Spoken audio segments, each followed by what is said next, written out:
All right, we are continuing to talk about the periodic table and how it expresses truths of atoms and how it arranges them by their characteristics. So we talked last week about how the periodic table displays electron orbitals and electron configurations. And now we're going to look at some other pieces of information that it displays. We're going to be talking about a series of things called periodic trends. This is the periodic table, and this is part of why we call it that. Every row of the periodic table is called a period. So the first row, the first period only has two elements, hydrogen and helium. Period 2 starts with lithium and goes through neon, goes through neon. Row 3 then would be the next row. So periods are rows.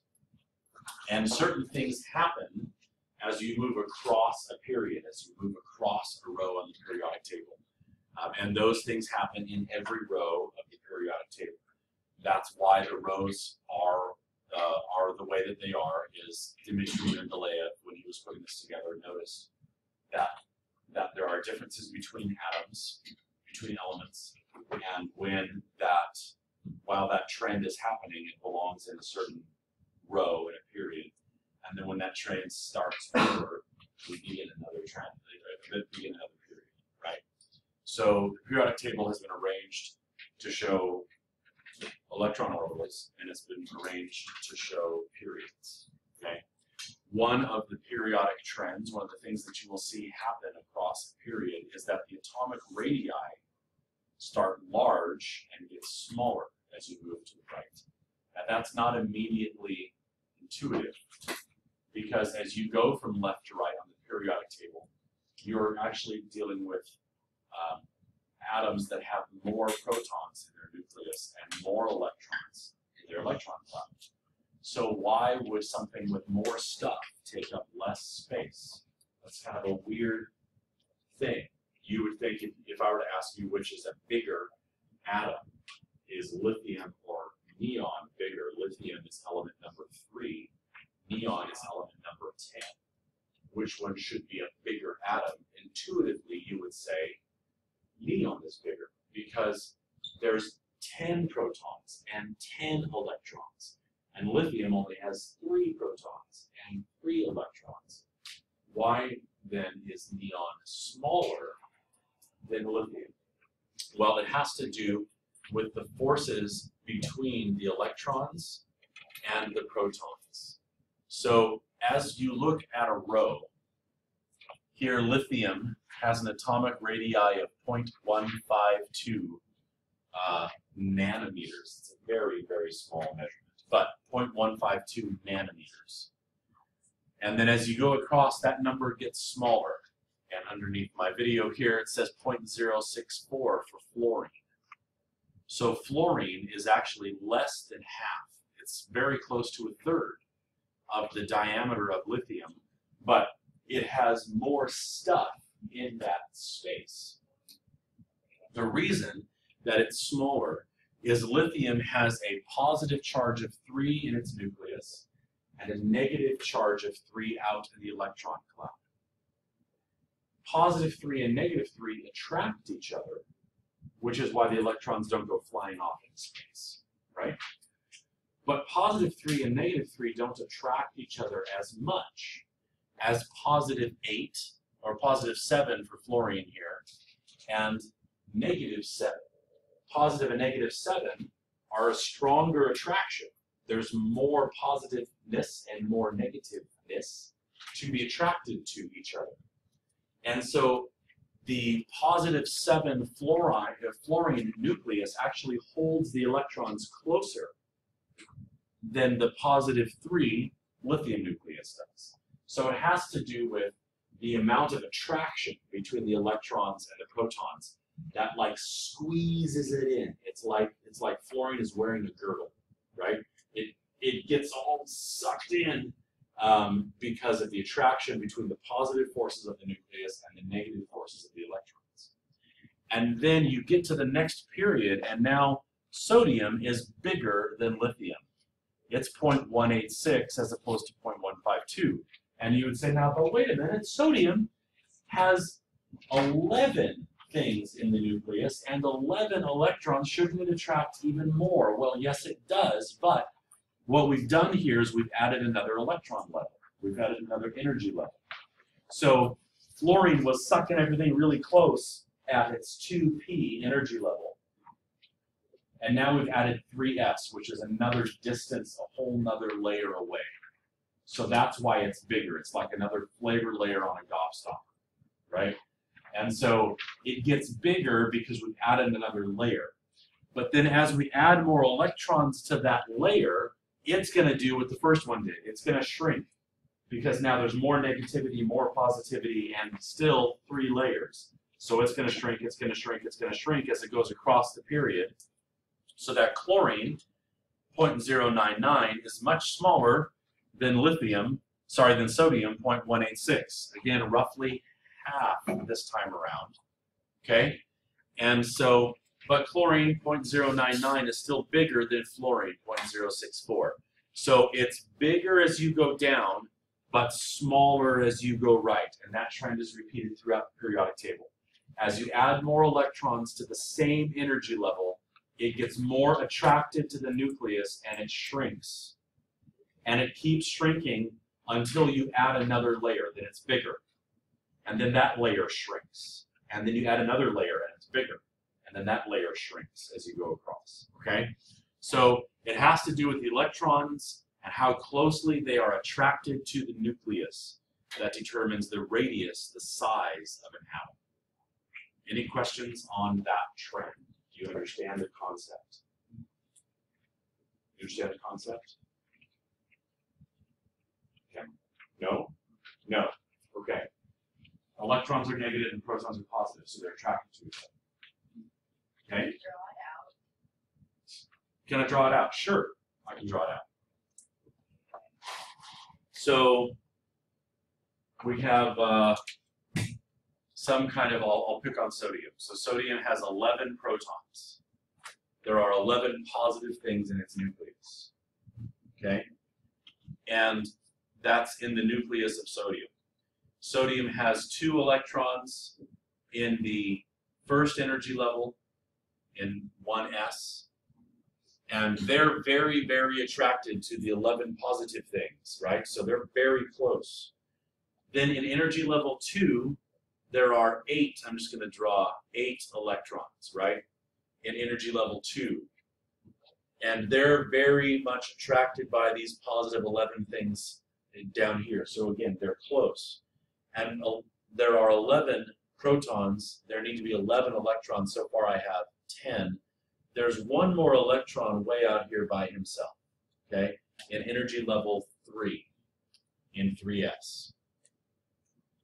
Now, as I move from sodium over to, what's my next friend, magnesium, when I go from 11 to 12, I add a proton to the nucleus.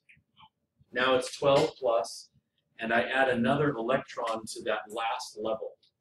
Now, 12 protons are more attracted to 12 electrons than 11 protons were attracted to 11 electrons. The difference in charge is greater.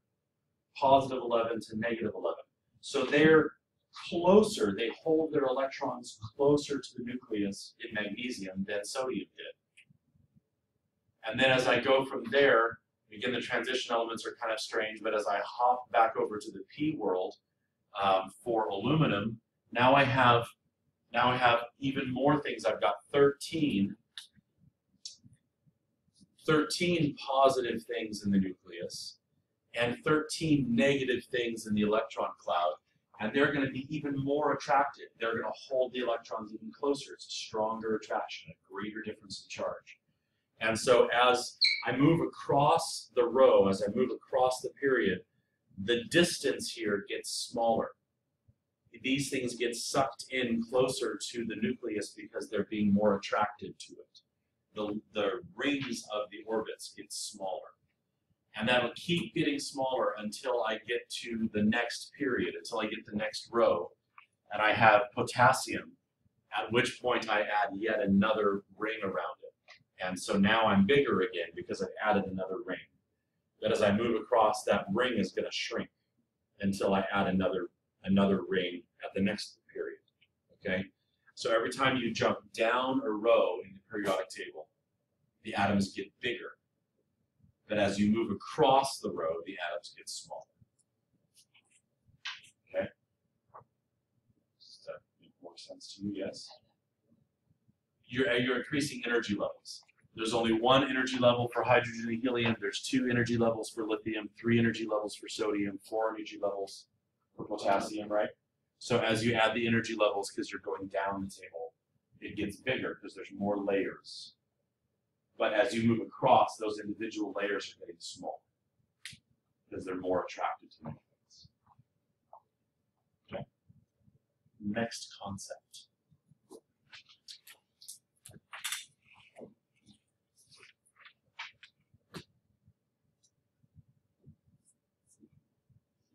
Oh, typo. Increases as. Should be increases as. Sorry. That's a nice word. Increases as. So we keep talking because we spent a long time on the last one. Okay. Ionization energy. The question for ionization energy is how hard is it for me to remove an electron from that atom? And the ionization energy increases from left to right.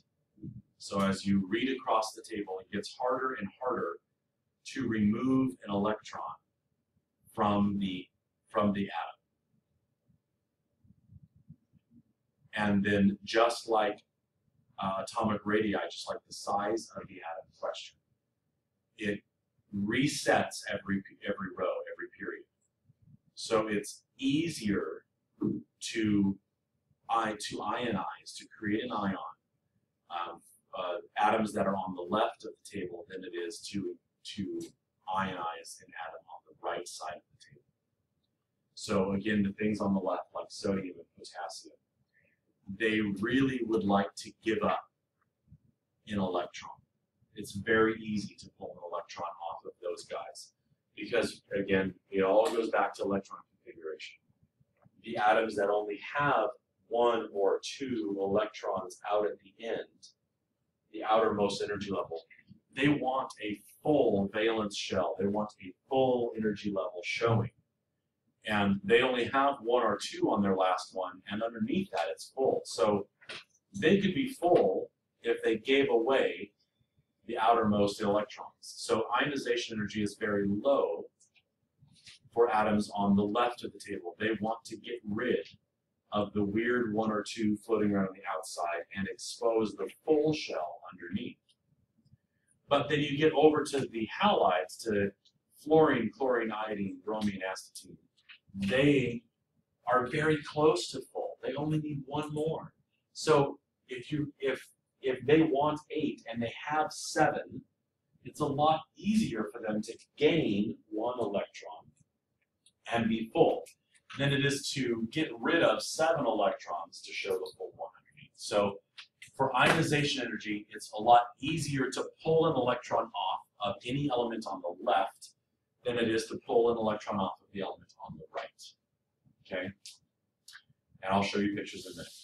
A very, very, very similar concept, but not the same idea, is electronegativity. And what that means is how much does an atom want more electrons. So ionization is how hard is it to pull an electron off. Electronegativity is how attracted is this atom to getting more electrons. The trend is the same in the same direction. It gets bigger as you go from left to right. And so these two are very related. One of them applies more to things over on the left, and one of them applies more to things over on the right. But it has to do with the same principle. An element that's over on the left has, you can think of it as extra electrons. They don't want to have only 1 or 2 in the outermost layer. They want to have a full layer. So they're going to want to get rid of the 1 or 2 that are on the outside so that the world can see their fullness of the full energy level that's underneath. And that is a very low ionization energy and a very low electronegativity. Not only do they want to give away the ones they have, they can't even imagine picking any more up. They just want to blow off the last shell of energy, outermost energy level of electrons.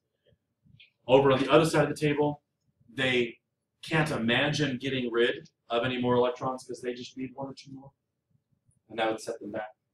And they very, very, very much want to grab more electrons. Okay, so showing you pictures. This is a graph of ionization energy. How hard is it to pull off an electron? So each row begins at a very low level. Lithium, sodium, potassium, these guys all have very low ionization energies. Rubidium, cesium, very low energy levels. It's easy to remove an electron. It takes a very small amount of energy. But as you go across the periodic table, each period increases in ionization energy. It's harder to remove potassium and aluminum. Sorry, not potassium. Lithium, barium, carbon, oxygen, nitrogen. It gets harder as you go across the table. It takes more energy, and then neon would just flat out will not give up electrons. It's very, very, very, very hard to pull off an electron. It's just not going to happen, basically. But the next element starts the next row on the periodic table, sodium, and he'll give up electrons real easy. And then as you go across the period, it gets harder and harder and harder till the next noble gas. And then it gets easier again. Harder across the row till the next noble gas. Then it gets easier again. And that trend continues. So these periodic trends happen every row. It's easy to ionize something on the left. It's hard to ionize something on the right. And then this is just showing you the periodic table again so you can see that. Lithium was easy to ionize. Neon is hard to ionize. Sodium is easy to ionize. Argon is hard to ionize. And so as you go across the table, ionization energy increases, and so does electronegativity, which is how much it wants to grab another electron. These guys don't want any more electrons. They would like to get rid of the ones they have. These guys very, very, very much want another electron or two. And that will fill up their energy level, and then they'll be satisfied and happy with that. This is just another graph of that same idea. This is electronegativity. So elements over here have very small electronegativities. They don't want to pick up any more other atoms. It's very hard, or other electrons, very hard to get more electrons to stick to them. But as you go across the periodic table, the ones over here have very high electronegativities, and fluorine is the most electronegative atom. It wants more electrons more than any other atom. It will suck up any electron that it sees. Okay, very, very, very reactive.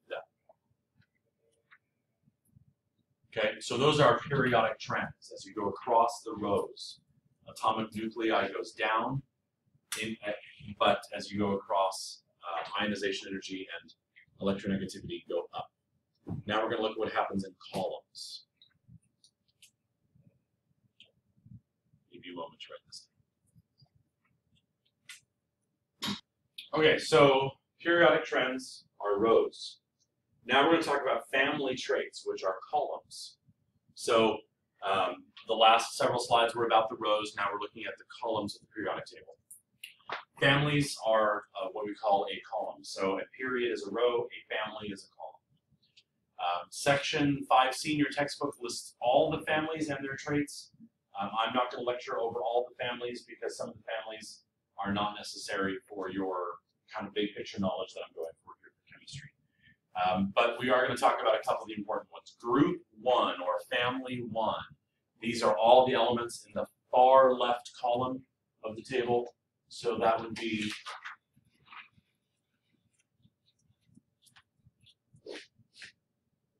these guys over here, hydrogen through francium, okay? These guys are called the alkaline metals. They are very, very, very reactive. You will never find the alkaline metals naturally by themselves. They are never a pure element of itself just sitting out there in the world. You never find a rock of lithium. You never find a solid chunk of sodium. They are too reactive to be by themselves. They will react instantaneously with oxygen, with water, with anything that they can find to give an electron to. Okay, so highly reactive. They always form +1 ions because they want to give away their 1 electron that they have in the s orbital of their highest energy level. So rubidium, potassium, sodium, they all have 1 electron in the outermost energy level. If they can get rid of it, then they're full for the layer that's exposed, the valence energy electron level. And that's what they want. So they give their electron away anytime they can. They react very violently with water because water has the ability to accept those electrons and form hydrogen gas and hydroxide ions and then more hydrogen gas and oxygen. So water will accept these electrons from them. And so it'll react very strongly with any of these metals. I've got a video to show you of that in just a moment. And you can see family traits, haha. Family traits, we're just talking about things that share a resemblance, right? So these are all elements that share a resemblance, that share a characteristic. And this is a dumb little picture, but it makes the point. All of the elements in a column will have the same chemical properties. So just like all this family has the same ridiculous mustache. There you go. Or these ladies who, as a family trait, decided to pose with their chickens. I don't understand that, but that's okay. Or these people who posed with their dummy and their crazy 80s hair. Or these people who all posed with their bunny faces. We can talk about family traits as comical things, but here in the physical world, we're talking about things that share given properties. So these are all alkali earth metals. You can see they all look metallic. They all look shiny. They're all kind of silvery in color. They're all fairly soft. You can cut all of these metals with a butter knife. And so they're soft, shiny metals, and they all react violently with oxygen and with water. So whenever you do see a lump of potassium, sodium, lithium, anything like that, it's going to be submerged in mineral oil to keep it away from oxygen and from water. Because if you had a lump of this sitting in your chemical storeroom and it got humid, your storeroom would explode, and that would be a problem. So it's always stored under oil. Like I said before, it can be cut very easily. It's all very soft, all of these metals. Okay? So alkali earth metals are shy, but everyone desires to be around them. I found this on the line. It was too funny not to post. Because they're very attractive. They're incredibly sweet due to their positive charge. Yeah, hilarious. But the idea here, they all have the same chemical properties going down that column. And they go boom. This is a piece of sodium being dropped in water. Okay, and as you can see, the chemical reaction is huge. And this is a great little video that I will show you. Family 2 or group 2 is the alkali earth metals. So we said the alkali metals, now the alkali earth metals. These used to be one family. As we were starting to figure out, as chemists were starting to figure out the periodic table, they initially had group 1 and group 2 as one group. They're very, very similar to group 1, but they're all slightly less reactive. So beryllium, magnesium, cesium, they have many of the same properties that lithium, potassium, and rubidium have, but the difference is their degree of reactivity. But these are still shiny, metal-looking, fairly soft, but they're a little bit more dense. They look similar to the iron. They don't explode with water, but you can burn them. You can light all of these metals on fire, and we will, in the course of our classes, do that. Matter of fact, I think I've already Have you already lit magnesium on fire for you? No, I did that for physical science, just kidding. But you'll see these things burn later on. Slightly less reactive, but they look a lot the same. These guys in group 2 always form +2 ions because they have 2 electrons to give away. Group 1 only has 1 electron to give away. They always form +1 ions. Group 2 forms +2 ions. Okay? They have a very high activation energy. You can get them to burn, but you got to get them really hot before they will burn. So here's some pictures of these guys. Beryllium, magnesium, calcium, strontium, and barium. These are all shiny metals. The last couple in this group are also radioactive. Barium and radium are radioactive, and so they are used in nuclear medicine for providing contrast for X-rays and things of that nature. So these, again, look similar, but they're not quite as dangerous as their family next door. And this is the last slide. I'm going to keep talking while you write just for the sake of time. Family trends here for group 7 now. I skipped all the way over to the last group, the last family on the periodic table. These are called the halides. These, the name halide comes from the Latin word for salt, and that's because these are the atoms that you find mixed with a metal to form salts out there in the world. They are really hungry to get 1 more electron, whereas group 1 wants to give electrons away, group 7 wants to get 1. Very, very high energy for ionization energy is very, very highly electronegative. They want more electrons very badly. They form a -1 ion because they get more electrons, so they'll become more negative. They are usually found as the negative ion in the salts. So sodium chloride, common table salt. Potassium chloride, a very common ocean salt. Calcium chloride, again, found out in the ocean. These are all salts, and the negative ion in a salt is usually from this family. Okay? We use them in lamps because you can get them hot and they glow. And so sodium lamps, or iodine lamps, these are elements that when you get them hot, they put off a lot of light. And so lamps have been made out of them for a long time. But they are all poisons in pure form, which is why you put chlorine in a pool to kill the algae, right? It kills bacteria and algae in pools. That's why you put iodine on a cut, because it kills the bacteria that may be in your cut. So pure halides are all poisons, but halides bound to a metal makes a salt that you actually need in your body. So these are the halides, and I've got a couple pictures here real quick, and then I will release you. This is crystals of halides occurring in nature. These aren't pure, because this would be poisonous if it were pure, but these are all common minerals that contain halides. This is a sodium lamp, and so high intensity projector bulbs, like what's in my projector right now, is sodium that has gotten hot and putting off nice white light. Okay? And then chlorine gas you don't want to breathe. It'll be the last thing you breathe. And these are soldiers in World War I and II.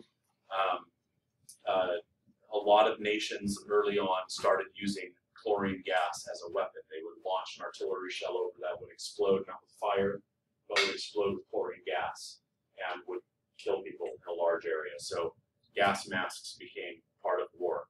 That kind of warfare actually has been outlawed. So that's less of a danger now. It would be a rogue nation that would be breaking the law, breaking international treaties if they were to ever do that again. But that was unfortunately fairly common before. Don't worry about this right now. We'll talk about them tomorrow. And you are